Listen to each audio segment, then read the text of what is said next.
This is The Rumor Report with Angela Yee on The Breakfast Club. So listen up. All right, well, 21 Savage was on Academics Off the Record podcast, and amongst the things he talked about was whether or not he thinks that people will work with NBA Youngboy if they're cool with Durk. Here's what he had to say. I don't feel like he's like everybody in the industry with him type, you know what I mean? But he's still doing crazy. But that's because everybody, you know why the that like that. It's damn near size. You got him and Quando, and a lot of with Durk. So a lot of ain't gonna with Youngboy because they with Durk. You gotta be a certain type of artist to be able to just be in the middle. I feel like can't no who say they no street be in the middle. Hey, salute to the energy Academics is building with his podcast. And when I say he's the biggest platform in hip-hop, this is one of the reasons why, because I find out things like this from Academics. I had no idea there was a Lil Durk NBA Youngboy beef. Y'all knew that? What? Are you kidding me? I didn't know that. For a while. I had no idea. You didn't see what happened with everything that happened with Quando Rondo? I know Quando Rondo, but what Quando Rondo got to do with Durk? He signed to Youngboy. He signed to Youngboy. I'm so confused. Oh, boy. And King Von and what? And Lil Durk. Oh, so that's what that was over? You stay out of young people business, like me. You stay over here. We ain't no. I mean, but listen, once again, that's why I said I don't know. And by the way, I'm a grown ass man. I got 4 kids. I got things to do. I can't keep up with all that stuff. You in this section over here with me. Leave the young section alone. So when I hear stuff like that, I'm like, oh, that's news to me.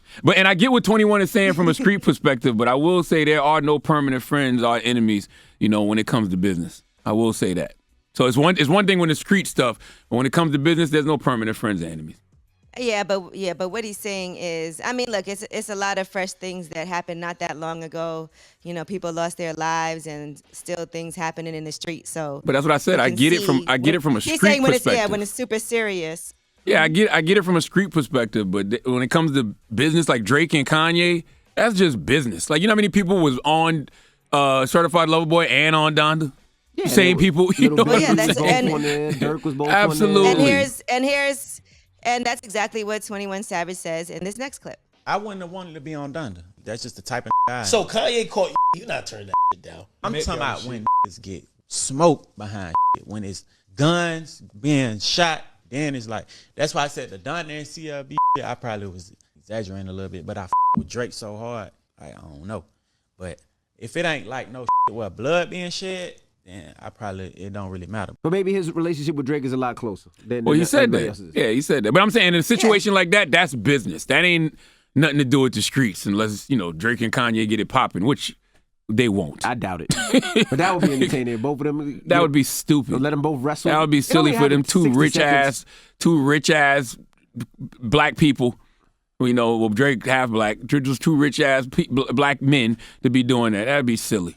It'd be silly for their entourages to do it. It'd just be dumb. Right. And Boosie. Let's talk about Boosie now. He is talking about people not promoting his movie, My Struggle, and he was actually in the mall, and one of his fans asked for a picture, and here's what happened. I'm in Lennox. Motherfucker just asked me for a picture. I said, you bought my movie? He said, I watched it on YouTube. Get the out my face. I mean, Boosie mad. The young man is bootlegging, Yeah. And you know what? But people might not have thought about it. Like, he might have just watched it on YouTube, thinking that's another place to watch it, and not paying attention to you should go to his website and purchase the movie for $20 and support. He also should ask him, have you ever bought anything of mine? You know what I mean? If you've ever bought a song or an album, you take the picture with the guy. But the bad thing is sometimes you just don't know. You Google Boosie's movie, it pops up on YouTube, and you watch it. You don't think, oh, man, I got to find. You just think it's there. And I get it. Paid. Yeah, people go to YouTube for everything. That's Correct. the thing, So it's definitely a change in your mindset and being really intentional about saying, I want to support this artist and spend this money to make sure that it goes back to him instead of people bootlegging it. And another person who is supporting Boosie is Bill Cosby. He shared an Instagram post with the movie's poster and wrote, "Little Boosie, I have always appreciated your truth and support. What I'm about to say is not to compensate you because you supported Bill Cosby. My publicist, Mr. Andrew Wyatt, told me about your film, My Struggle, and I am encouraging all of my supporters and fans to make this American citizen, Little Boosie's film, My Struggle, a box office success." Then he told him to pull his pants up. He did? No, I'm kidding. He didn't say pull your pants up. Oh. And then Boosie, of course, he posted a picture of Bill Cosby and said, "Thanks, Bill Cosby," with the picture of Bill Cosby eating pizza. It is kind of wild that Bill Cosby used to, critique comedians about their content. I used to tell comedians they shouldn't curse and they shouldn't talk about certain things, but you promoting Lil Boosie's My Struggle movie. Like, has his values changed? It's so weird. Has his morals changed? I don't know. I'm just asking. I guess he feels Boosie was the only one riding with him, so he gonna show the love back. I don't care. Like, you stood for something so hard at one point. To Yee's point just now about the pull your pants up thing, he used to get at black men for doing things like that. You know what I mean? For wearing their pants a certain way, for talking a certain way in the music and on stage. So it's just weird that you would just promote that. You never know what happened in jail. He might have had his pants down in jail like that. We don't know. This guy. You've been on one this morning, bro. I don't know what you trying to get at. But if you want to tell us something, just tell us. It's okay. I'm here for you, bro. Well, clearly he missed you these past few days that you weren't here. Clearly. So. I mean, Jesus Christ. He's got a lot of pent-up energy.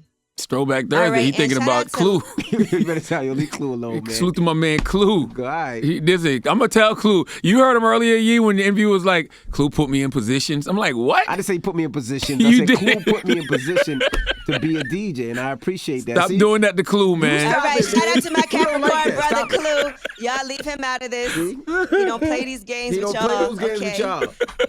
All right.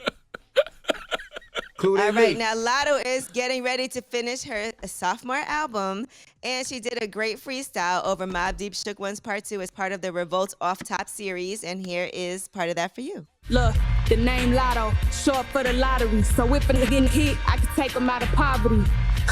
Now for real, honestly, I put words together better than an apostrophe. Investments and property, I'm not gonna be another white man's mockery. The jury and the cars ain't a lot to me. Generational wealth has always been a plot for me. Everywhere I go, I mob deep. I ain't one of them shook ones that's gon' dodge beef. Latto LeBron James when I drop heat. I got quality control, looking Kyle P. Okay, Latto. All right, so shout out to Latto. All right, I'm Angela Yee, and that's your rumor report. All right, thank you, Miss Yee. Now, shout out to Revolt. We'll see you guys tomorrow. Everybody else, the People's Choice Mix is up next. And right now, if you want a chance to go to Powerhouse NYC, all you have to do is text the keyword. What's the keyword? Bunky. Huh? Text the keyword NYC. Bunky. To 37911. No, the not butt Bunky. is back. No, it's keyword NYC to 37911. And don't forget, the pre-sale tickets are on sale right now at 9:30 a.m. at Ticketmaster.com. All right, so if you want those tickets, again, the keyword is NYC to 37911. And good luck. It's the Breakfast Club. Mix is up next.